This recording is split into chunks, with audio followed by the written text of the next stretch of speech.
بسم اللہ الرحمن الرحیم، السلام علیکم۔ فورتھ ایئر آج ہم پڑھیں گے اپنا چھٹا چیپٹر ذہنی نشوونما۔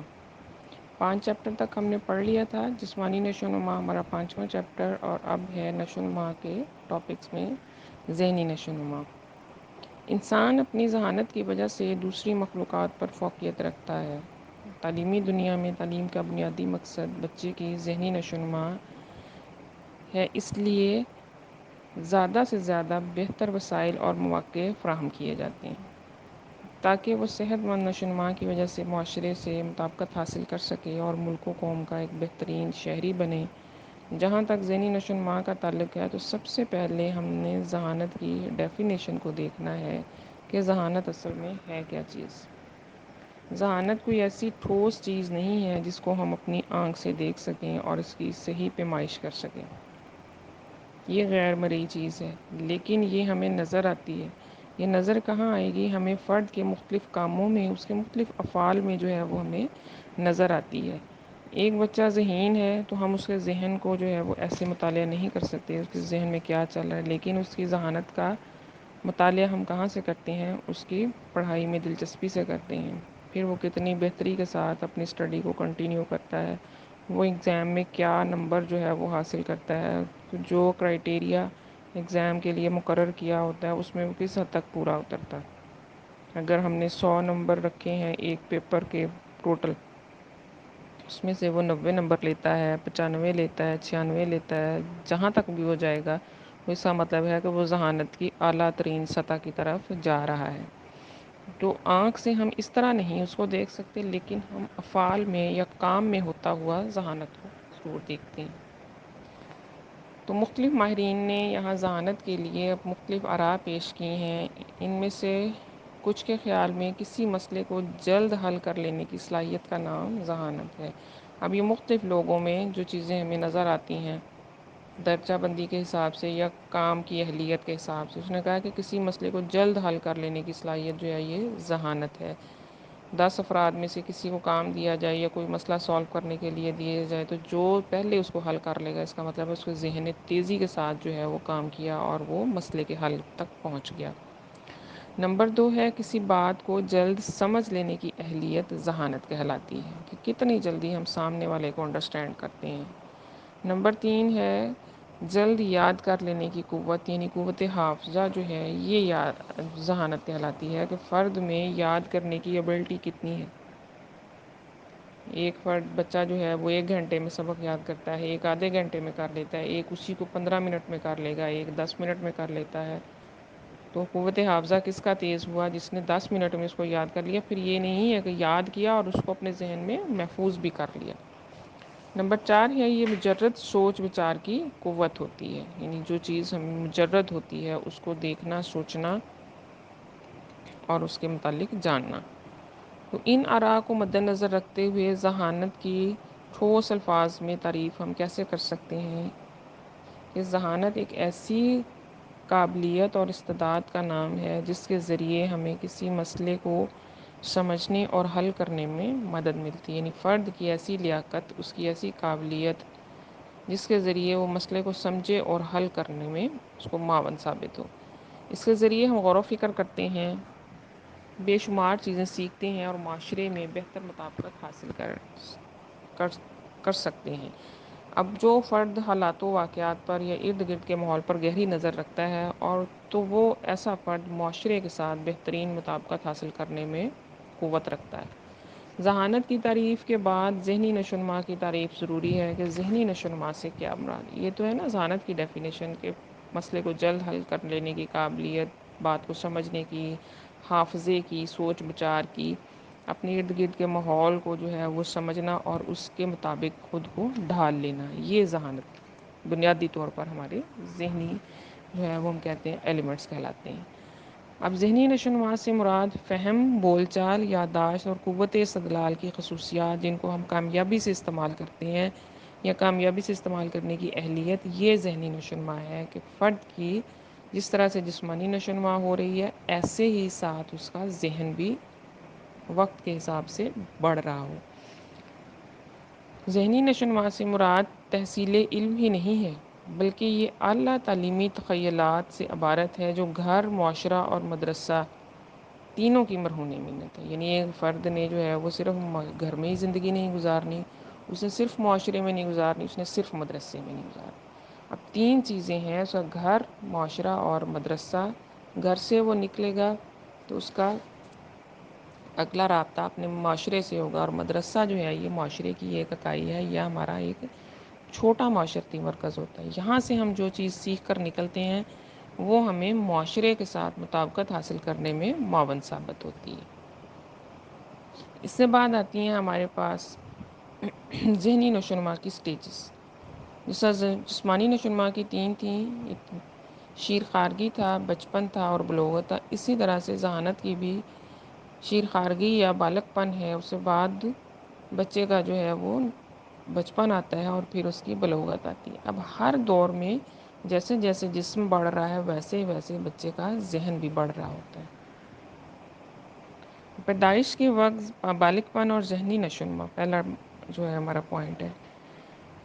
پیدائش کے وقت ہم ذہنی نشوونما کا اندازہ بچے کی جسمانی نشوونما سے لگاتے ہیں، یعنی اگر بچہ جسمانی طور پر صحت مند ہے تو ہم سمجھتے ہیں کہ یہ ذہنی طور پر بھی ٹھیک ہے، کیونکہ ذہانت کے لیے کردار کے اظہار کی ضرورت ہوتی ہے، اور پیدائش کے وقت بچے کا کرداری اظہار نہیں ہوتا۔ ابتدائی عمر میں بچے کی ذہنی صلاحیت کا صحیح اندازہ لگانا مشکل ہوتا ہے، تاہم توجہ، دلچسپی، پہچان، سوجھ بوجھ، ادراک، حافظہ، قوت استدلال، زبان، ارتقائی کارنامے وغیرہ کے مشاہدے سے ہم بچے کی ذہنی نشوونما کا اندازہ لگاتے ہیں۔ یعنی فوراً بات تو نہیں، جیسے 2 ماہ کا بچہ پہچان کرنے لگ جاتا ہے، بھوک کی صورت میں روئے گا، تکلیف کی صورت میں جو ہے وہ روئے گا، وہ ماں کی پہچان کرے گا، وہ دوسروں کے ساتھ آئی کنٹیکٹ 4 ماہ کا بچہ کر سکتا ہے، وہ دیکھتا ہے۔ تو یہ سارا کچھ کیا ہے، یہ وہ چھوٹی چھوٹی چیزیں ہیں جن سے ہم بچے کے ذہن کا اندازہ لگا رہے ہوتے ہیں کہ اس کا ذہن اس کو کن کن کاموں کا آرڈر کر رہا ہے اور بچہ وہ پرفارم بھی کر رہا ہے۔ تو ابتدائی بچپن میں بچے کی ذہنی نشوونما کا اندازہ لگانے کے لیے درج ذیل صلاحیتوں کا ہمیں مطالعہ کرنا پڑتا ہے۔ پہلا ہے تمیز کرنے کی صلاحیت۔ 1 ماہ سے 12 ماہ کی عمر تک بچہ جو ہے یہ ذہنی طور پر تیزی سے ترقی کرتا ہے۔ ابتدا میں بچہ اپنی ماں کی آواز کو پہچانتا ہے۔ 3 ماہ کا بچہ ان تمام لوگوں کو پہچاننا شروع کر دیتا ہے جس کا ان کے ساتھ کسی نہ کسی صورت میں قریبی واسطہ ہوتا ہے، یعنی ماں ہے، باپ ہے، بہن بھائی ہیں، جو ہر وقت بچے کے ارد گرد رہیں گے تو بچہ ان کو پہچانے گا۔ مثلا وہ اپنی دودھ کی بوتل کو کہہ دیں کہ پہچان سکتا ہے۔ 6 ماہ کی عمر میں وہ مانوس اور غیر مانوس افراد اور چیزوں میں فرق محسوس کرتا ہے۔ بچہ چھوٹے بچے کو دیکھیں ہر کوئی اٹھا سکتا ہے، لیکن 6 ماہ 7 ماہ کے بچے کو پہچان ہو جاتی ہے، اور وہ صرف ان لوگوں کے پاس انسیت محسوس کرتا ہے جو ہر وقت اس کے پاس ہوتے ہیں، جیسے اس کے ماں باپ، بہن بھائی، دادا دادی، گھر میں جو بھی ہوگا۔ تو نیا فرد جو بھی آئے گا تو بچہ اس سے پہلے خوف زدہ ہوگا۔ آپ دیکھیں کہ چھوٹا بچہ نئے کو دیکھ کے، نئے گھر میں آنے والے مہمان کو یا کسی بھی نئے فرد کو جانے سے بچہ گھبراتا ہے۔ اگر وہ زبردستی کو اٹھائے تو بچہ رونے لگ جاتا ہے، تو وہ کیا ہے، اس کی اس کے ساتھ انسیت نہیں ہوتی، وہ خوف محسوس کرتا ہے۔ تو یہ چیزیں کیا ہیں، یہ اس کی ذہانت کے اشارے ہیں کہ وہ اس کو بتا رہے ہیں کہ بچے نے جو ہے وہ بچہ کن چیزوں کی پہچان رکھتا ہے، اور جو اس کے لیے نئی ہے اس کی بھی اس نے جو ہے وہ آئیڈینٹیفیکیشن کر لی ہے۔ تو 9 ماہ کی عمر میں بچہ چیزوں کو حاصل کرنے کی، پکڑنے کی کوشش کرتا ہے، وہ اس سے گر بھی جاتی ہیں لیکن وہ ہاتھ پھیلاتا ہے۔ تو 12 ماہ کی عمر تک پہنچتا پہنچتا بچہ زبان سے لفظ بولنا شروع کرتا ہے۔ ذہین بچہ شیر خارگی کے زمانے میں اپنے بیگانوں میں رنگوں، آوازوں، چھوٹے بڑے، نزدیک اور دور وغیرہ کی چیزوں میں تمیز کر سکتا ہے۔ یہی وجہ ہے کہ بچے شوخ رنگوں کے کپڑے اور کھلونے اور جوتے پسند کرتے ہیں۔ جیسے چھوٹا بچہ ہے، ماں نے اگر جھولے میں لٹایا ہوا ہے اس کو، تو آپ نے دیکھا ہوگا کہ ہم اس ساتھ کوئی گہرے کلر کا کپڑا باندھ دیتے ہیں یا کوئی کھلونے وغیرہ باندھ دیتے ہیں۔ بچہ ان چیزوں کو دیکھ کر اٹریکٹ ہوتا ہے، ان کے ساتھ کھیلتا ہے، اور اس سے زیادہ وہ کلرفل چیزیں اس کو پسند آتی ہیں۔ یا بچے کے جھنجھنے وغیرہ جن میں آواز ہوتی ہے مختلف قسم کی، تو بچہ ان سے بھی جو ہے وہ اٹریکٹ ہوتا ہے۔ جب ہم اس کو اس کے کان کے پاس لے جا کر بجاتے ہیں تو وہ اسی طرف دیکھنے کی کوشش کرتا ہے۔ تو یہ ساری چیزیں کیا ہوتی ہیں، یہ بچے کی ذہنی نشوونما کی عکاسی کر رہی ہوتی ہیں۔ دوسرا ہے توجہ دینے کی صلاحیت۔ ابتدائی عمر میں بچے میں مختلف اشیاء پر توجہ مرکوز کرنے کی صلاحیت پیدا ہو جاتی ہے۔ سب سے پہلے بچہ اپنی ماں کی جانب توجہ کرتا ہے، وہ جدھر جاتی ہے بچے کی نگاہیں اس کا تعاقب کرتی ہیں۔ وقت گزرنے کے ساتھ ساتھ توجہ دینے کی مدت میں بھی اضافہ ہو جاتا ہے، تو لہٰذا ابتدائی عمر میں بچے جن اشیاء کو دیکھتے یا سنتے ہیں ان میں سے کئی ایک کو کافی عرصے تک یاد رکھتے ہیں، یعنی پھر وہ صرف پہلے تو دیکھ رہا ہے، پھر اس کی یادداشت بڑھنے لگتی ہے، تو ان دیکھی ہوئی چیزوں کو اپنے ذہن میں محفوظ بھی کرنے لگتا ہے، یعنی اس کی قوت حافظہ جو ہے وہ ساتھ ساتھ بڑھ رہی ہوتی ہے۔ تو بچوں کی توجہ دینے کی صلاحیت سے ان کی ذہانت کا اندازہ ہم کرتے ہیں کہ کس چیز کو بچہ دیکھتا ہے اور پھر اس کو یاد بھی رکھتا ہے۔ آپ کے گھر کی کوئی چیزیں جب بچہ سال بھر کا ہو گیا یا 1.5 سال کا ہے، دیکھیں گے کہ بچہ یہ شیر خارگی کا زمانہ 2 سال کا بھی ہے تو کہیں پڑی ہے، اگر آپ نے اٹھا کے دوسری جگہ پر بھی رکھ دیا تو بچہ لے جا کر اس کو واپس وہیں پر رکھ دے گا، یا آپ اس کو کہیں گے کہ فلاں جگہ سے چیز اٹھا کر لاؤ تو بچہ وہاں سے لے کر آئے گا۔ تو یہ کیا ہے کہ وہ گھر کی ساری چیزوں کو دیکھ رہا ہے اور ان کے اوپر توجہ کر رہا ہے، اپنے حافظے میں ان کو جگہ بھی دے رہا ہے۔ تیسرا ہے بچے میں تخلیقیت پیدا ہو رہی ہوتی ہے۔ بچے کی تخلیقی سرگرمیوں سے اس کی ذہنی نشو و نما کا اندازہ لگایا جاتا ہے۔ ابتدائی عمر میں بچے کی تصویر کشی، چاک یا کوئلے کی مدد سے دیواروں پر مختلف قسم کی بنائی گئی شکلوں سے اس کی ذہنی صلاحیت کا پتہ چلتا ہے۔ چھوٹے بچوں کو آپ لوگ دیکھتے ہوں گے عموماً دیواروں پر لکھنے کی جو ہے وہ عادت ہوتی ہے، تو وہ کیا تصویریں بناتا ہے، کیا لکھتا ہے، کیا کرتا ہے، تو یہ سارا کچھ ہمیں بچے کی ذہنی عکاسی کرتا ہے۔ 4 سال کی عمر میں بچے تخلیقی کام کرنا شروع کرتے ہیں اور ایسے کاموں میں بڑی دلچسپی کا اظہار بھی کرتے ہیں۔ بچے اپنے ساتھیوں کے ساتھ مل کر چھوٹے چھوٹے مٹی کے گھر بناتے ہیں، مٹی کی چھوٹی چھوٹی چیزیں بناتے ہیں، کاغذ کی کشتی بنانا، پھر اس کو پانی میں چھوڑنا۔ تو اس قسم کے تخلیقی کھیل جو بچہ خود اپنے ہاتھ سے کر کے دیکھنا چاہے، کھلونا ہے تو اگر ٹوٹ گیا ہے تو اس کو جوڑنے کی جو ہے وہ کوشش کرنا، یہ ساری چیزیں بچے کی ذہنی قابلیت کا، استعداد کا پتہ دیتی ہیں۔ 5 سال کے بچے آدمی کے پورے اعضاء میں رنگ بھرنے کے قابل ہو جاتے ہیں، اگر اس کو کوئی ایسی شکل دی جائے تو بچوں کی ان تخلیقی کارناموں سے ان کی ذہنی صلاحیتوں کا اندازہ ہوتا ہے۔ ابتدائی عمر میں بنائی ہوئی تصویروں اور خاکوں وغیرہ سے بھی بچوں کے ذہنی رجحان کی متعلق اندازہ ہوتا ہے۔ تجربے اور تربیت سے تخلیقی صلاحیت میں خواہ ترخواہ اضافہ ہوتا ہے۔ اب جو تخلیقیت اس کے اندر یا جو چیزیں ذہانت پیدا ہو رہی ہے، اس کو جب وہ اسکول کی ایج میں آتا ہے تو پھر وہاں پر اس کی تخلیقی صلاحیتوں میں اضافہ کیا جاتا ہے اور وہ تعلیم و تربیت کے ذریعے ہوتا ہے۔ چوتھا نمبر ہے زبان کا ارتقاء۔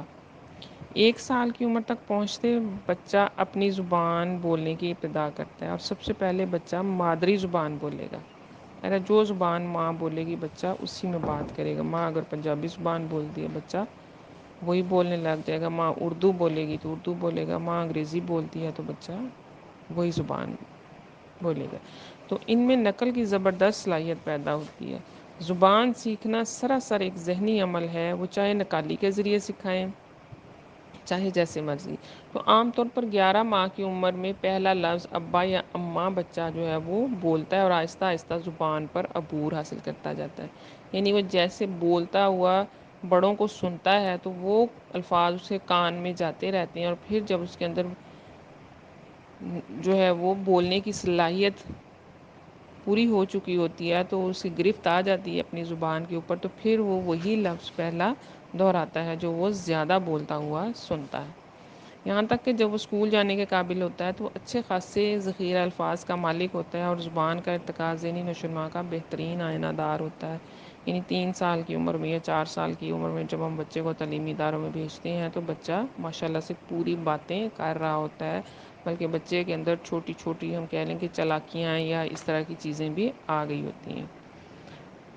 تو زبان کا ارتقاء ذہنی نشو و نما کا بہترین آئینہ دار ہے۔ بالغ پن میں زبان دانی حیرت انگیز سرعت یعنی تیزی کے ساتھ ترقی کرتی ہے، اور صدائے لائیت کے ساتھ ہی بچے کی زبان کا افتتاح ہو جاتا ہے، اور مدرسے میں داخل ہونے کی عمر تک وہ تقریباً 2500 الفاظ سیکھ لیتا ہے۔ یعنی 4 سال کی عمر تک بچے کے ذخیرہ الفاظ میں 2500 الفاظ آ چکے ہوتے ہیں۔ الفاظ کو سیکھنے کے ساتھ ساتھ اس میں ننے ننے فقرے تشکیل دینے کی صلاحیت ترقی کرتی جاتی ہے۔ وہ بہت ساری چھوٹی چھوٹی باتیں سیکھ چکا ہوتا ہے، وہ قرآن پاک کی چھوٹی آیات ماں جو اس کو سکھاتی ہے وہ ان کو چھوٹی نظمیں جو بھی چیزیں ہم بچے کو سکھائیں وہ تیزی کے ساتھ سیکھنے کا زمانہ ہوتا ہے، تو بچہ اپنی زبان اور سیکھنے کی رفتار جو ہے وہ بڑھتی رہی ہوتی ہے۔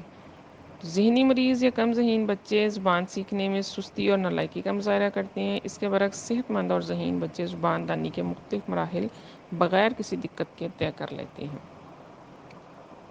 یہ تھا ہمارا ذہنی نشوونما کا ہمارا پہلا دور، تو بالغ پن اور ذہنی نشوونما۔ بس اتنا ہی آپ یاد کریں، کل ہم انشاءاللہ بچپن اور ذہنی نشوونما پڑھیں گے۔ اس کو آپ اسٹوڈنٹ اچھی طرح سے یاد کر لیں۔ اللہ حافظ۔